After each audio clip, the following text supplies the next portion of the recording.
পাকিস্তানি ক্রিকেটারদের ফিটনেস নিয়ে কথা ওঠে হরহামেশাই। বিরিয়ানি আর কোল্ড ড্রিঙ্কসে মগ্ন পাকিস্তানি ক্রিকেটারদের নাকি ফিট থাকার ব্যাপারে থোড়াই কেয়ার। এজন্য অনেকেই অনেক কথা বলেন। তবে সালমান বাট যা বললেন, ফিটনেস নিয়ে অপমানের চূড়ান্ত পর্যায়ে হয়তো একেই বলে।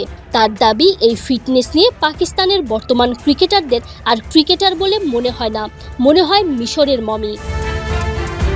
পাকিস্তানের ক্রিকেটাররা ইদানিং এত বেশি অ্যাথলেট টেপ গায়ে জড়াচ্ছেন যে তাদের দেখে বাটের মনে হচ্ছে এরা টেপ পেঁচানো মিশরের মমি। ফিট হয়ে উঠলে ফখর জামান আবারও যোগ দিতে পারেন বলে সাদা বলের নতুন কোচ আকিব জাভেদ এই মন্তব্য করার পরপরই সালমান বাট এই চমকপ্রদ মন্তব্য করে বসেন।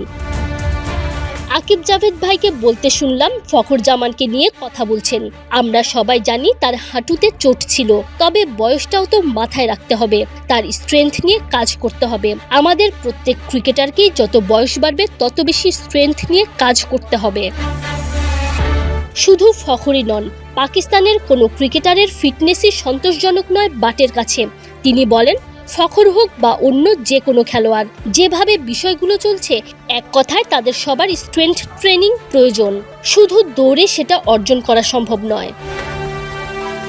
ক্রিকেটারদের ফিটনেসকে প্রশ্নবিদ্ধ করে তিনি বলেন, আমি দেখলাম তাদের প্রত্যেকের হাঁটুতে পায়ে অ্যাথলেট টেপ পেঁচানো। তাদের দেখে অ্যাথলেট মনে হয় না, মনে হয় সিনেমায় দেখানো মমি, যাদের গায়ে অনেক টেপ পেঁচানো থাকে।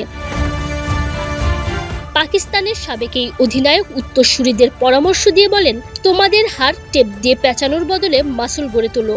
মাসল তৈরি করতে ভয় পেও না, এটা চর্বির চেয়েও বেশি ভারী, তবে এটা তোমার হাড়কে রক্ষা করবে, তোমার শক্তি, দক্ষতা, গতি বাড়াবে। বাট মনে করেন, যে বয়সেরই ক্রিকেটার হন না কেন, তাদের উচিত মাসল পাওয়ার গড়ে তোলা। Tanzim Oishi, BD cric time.